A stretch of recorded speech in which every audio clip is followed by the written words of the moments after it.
Alright, isang mapagpalang araw po sa ating lahat. Ako po si Ginoong Gerald Findo at kung kayo po ay bago sa ating channel, please like, share, and subscribe po and pahit na rin po ng notification bell na all para updated po kayo sa mga videos na ating ina-upload. Maraming salamat po. So, kanina nga po merong pagdinig dyan sa Senado at nagkaroon ng pagkakataon ito si Senator Raffy Tulfo na mag-deliver ng kanyang privilege speech. Ano po at yung kanyang privilege speech ay patungkol sa National Labor Relation Commission kung saan nanggagalaiti siyang ipinahayag yung mabagal daw na aksyon ng NLRC o tong tinatawag nating Labor Relation Commission kung saan sabi niya nga ay merong mga manggagawang Pilipino na nagrereklamo dito dahil nga sa mga employer na mga pang-abuso at hindi pa nagagawa ng aksyon at namatay na nga itong mga pobreng manggagawa ay hindi pa nagawaran ng kanilang mga money claims. So ito yung kanyang laman ng privilege speech. Tara, samahan niyo po ako, alamin natin yung laman ng kanyang privilege speech kung saan dinedepensahan niya dito yung ating mga pobreng manggagawang Pilipino, yung karapatan nila. So tara, samahan niyo po ako.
Ako, Ayan, I ito na make po them yung pahayag uncomfortable. niya. I tend to be harsh. But I have to come to learn in the years that I have been a broadcaster that discomfort drives change. And that is why I stand before you today, because it seems that we have become desensitized with regard to the plight of our laborers in the cases they file with the NLRC. Recently, there has been an increase in incidents of employees encountering difficulties in recovering their money claims or executing judgment that they fought so hard for. Just last week, my attention was called regarding incidents involving cases that they brought before the NLRC. A heartbreaking example is the case of Tommy Flabiano at ang kanyang mga kasamahan na kahit nanalo na sila sa NLRC, nahirapan sila makasingil ng kanilang panalo. Nagsimula sila na 20 sila ng mga complainants at dahil sa tinagal at bagal ng proseso, siyam sa kanila ang namatay na. 11 na lang natitira.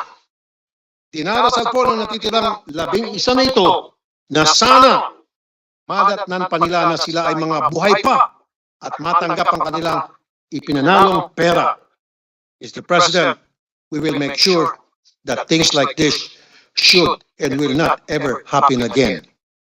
Ironically, the Constitution provides as a policy that the state affirms labor as primary social economic force. It shall protect the rights of workers and promote their welfare. But if you go to the office of the NLRC and ask them if they feel that they are valued as a primary social economic force, I'm quite sure they will either laugh at you or they will be clueless about what that means. Indeed, the enforcement of rights through litigation is not the same for our employers and employees. Iba ang pinagdadaanan ng abusadong employer at ng kanyang kawawang manggagawa. Ang employer, pag nanalo, di mahirap para ipa-execute ang desisyon. Inaprubahan lang ang pagtanggal ng empleyado. Pero, pag nanalo ang empleyado, pahirapan. Parang treasure hunt ang paghahanap ng mananagot sa award ng korte. Saan ba ang problema pagdating sa mga proseso sa NLRC? Based on interviews and research that we have conducted, the concerns arise at the very beginning when the parties go to the SENA or single entry approach, where parties appear before a mediation officer to possibly reach an amicable settlement. Even if these procedures provide that only the parties will attend, sometimes the employer party sends their lawyer, posing as their representatives, to attend the conference. The employees are easily intimidated. I propose that only non-lawyers could represent parties before the SENA. Further, the SENA officers must be given guidelines by the NLRC on unreasonable settlements being proposed at the SENA level. The officers must be able to protect the employees against these kinds of agreements when their rights are really being violated. When the parties do not reach a settlement before the SENA, they proceed to file the case before the labor arbiter. At this point, delays has been noted in the resolution of cases. During the hearing before the Committee on Labor, before our staunch labor defender, Senator Jingoy Estrada, the NLRC admitted the delay that has been caused by delay in filing and service of pleadings and processes. But I would like to point out that during the pandemic, the courts and even the NLRC have resorted to electronic filing. I implore that the NLRC institutionalize the use of this digital technology in its filing and service. The Supreme Court has provided sufficient guidelines when it comes to electronic filing and service. The NLRC could follow suit. But the biggest problem our employees have is execution. Kumbaga, parati silang nga matapos nilang ipaglaban ang kanilang kaso.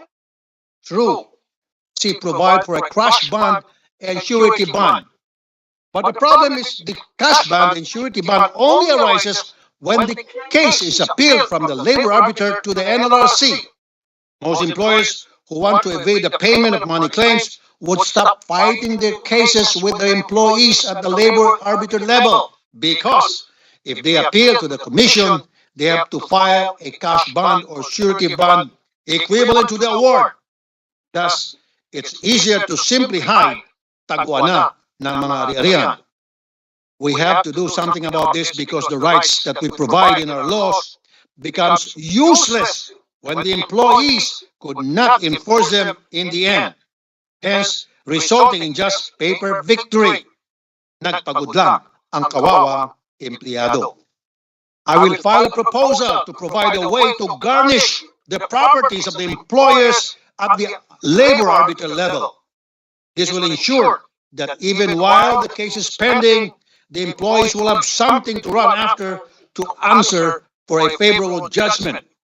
And during execution, it seems that the sheriffs are always at a loss in running after corporate employers who either close down or empty the coffers of the corporate entity to avoid paying the judgment award.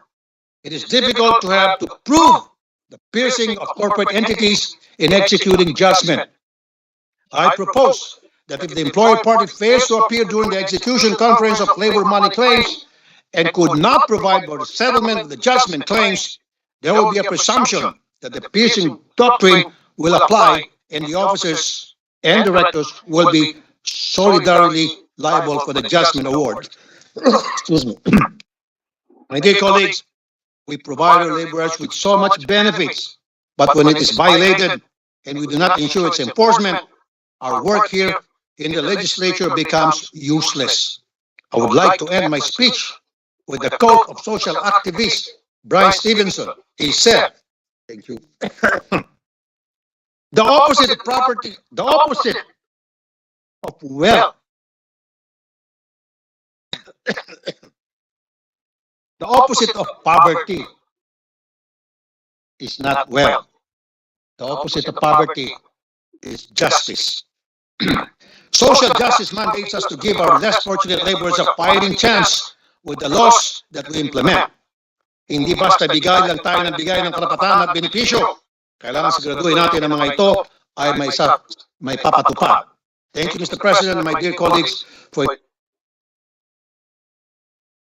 Ayan, narinig po natin yung talumpati ni Senator Raffy Tulfo dyan sa Senado kani-kanina lang po ano. Ngayong araw po ito ng Lunes, November 7, 2022, kung saan nakasentro nga yung kanyang talumpati patungkol ito dito sa National Labor Relation Commission, kung saan nga binanggit niya yung ibang mga manggagawa dito na nagki-claim dyan sa National Labor Relation Commission ay yung iba ay namamatay na, ay hindi pa nakukuha yung kanilang money claim sa kanilang mga employer na kanilang inirereklamo. At sabi nga ni Senator Raffy Tulfo ay gusto niyang pasa ng panukalang batas kung saan mapapanagot nga itong mga employer at magkakaroon ng pagkakataon na makuha itong kanilang mga money claims. So napaka-importante ito, especially sa ating mga inaabusong mga manggagawa. Marami yan. Maraming mga manggagawang Pilipino ang hindi nabibigyan ng tamang benepisyo, di ba? Tamang pasahod. At syempre, nagrereklamo sila dito sa National Labor Relation Commission. At nagkakaroon nga ng mga money claims at may proseso yan. Sa tagal ay yung iba ay nagkakaroon na lang ng amicable settlements at yung iba ay nahihirapan na kunin yung kanilang pera na dapat binigay sa kanila ng kanilang mga pasaway na employer. Sa tingin ko tama lang ito, at least magawa ng paraan, especially itong ating mga nagki-claim na mga manggagawang Pilipino. Marami yan. So yun lamang po, at kung kayo po ay bago sa ating channel, please like, share, and subscribe po. And kung gusto nyo po ng Bugnay Fruit Wine ay available po yan sa ating FB page na Bugnay Wine, na ang link ay nandito sa ating YouTube channel po ano. So wag po kayong mag-atubili na mag-message. Napakasarap po ng Bugnay Fruit Wine. Gagaling po yan ng Adams, Ilocos Norte. Napakaraming health benefits, source siya ng antioxidants, napakaganda pang treat ng syphilis at sa may mga urinary tract infection, napakahusay din po. Napakagandang pang-control ng blood pressure at maganda sa ating colon, maganda sa ating immune system at marami pa pong iba. So yun lamang po, maraming salamat po. Ako po si Ginoong Gerald Pindo. Mapagpalang araw po sa atin lahat. Paalam po pansamantala.